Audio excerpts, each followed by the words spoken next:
મિત્રો, આજે હું સોલા હોસ્પિટલની અંદર આવ્યો છું. અહીંના આરોગ્ય વિભાગના તમામ પરિવાર, નાના પ્યુનથી લઈને સર્જન ડોક્ટર સુધી તમામ ટીમને હું અભિનંદન પાઠવું છું અને એમની સેવાને બિરદાવું છું અને એમને વંદન પણ કરું. પરંતુ સોલા સિવિલની બહાર અન્ન ક્ષેત્ર જે ગામડાથી અહીંયા દર્દીઓ આવ્યા હોય ને એમની જોડે આવેલા પરિવારજનોને જમવા માટે અહીંયા અન્ન ક્ષેત્ર એટલે કે પારિવારિક ભાવનાથી ખૂબ સારું પૌષ્ટિક ભોજન અહીંયા આપવામાં આવે.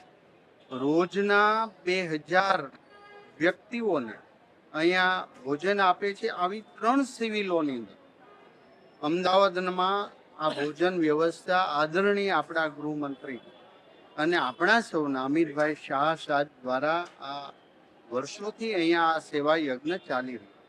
માત્ર સેવા યજ્ઞ ચાલે છે એવું નહીં, પરંતુ વોર્ડ દીઠ અમારા ભાજપના કાર્યકર્તાઓ દરરોજ વરસાદ હોય, ઠંડી હોય, ગમે એવી પરિસ્થિતિ હોય તો 365 દિવસ ભારતીય જનતા પાર્ટીનો કાર્યકર્તા અહીંયા સેવામાં હોય.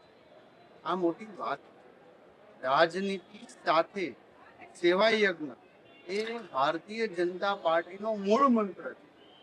પંડિત દીનદયાળજીએ આપેલા એ મૂળ સંસ્કારો અને સિદ્ધાંતો આદરણીય નરેન્દ્રભાઈ મોદી સાહેબ અને આપણા અનેક વડીલ મુરબ્બીઓ જ્યારે રાષ્ટ્ર માટે યજ્ઞમાં પોતાનું સ્વાહા કરી રહ્યા છે ત્યારે અમિતભાઈ સાહેબને હું તો નાનો કાર્યકર્તા છું, પણ કોટી કોટી દંડવત પ્રણામ કરું છું, જેમના દિલની અંદર ગરીબો પ્રત્યેની આટલી સંવેદના છે.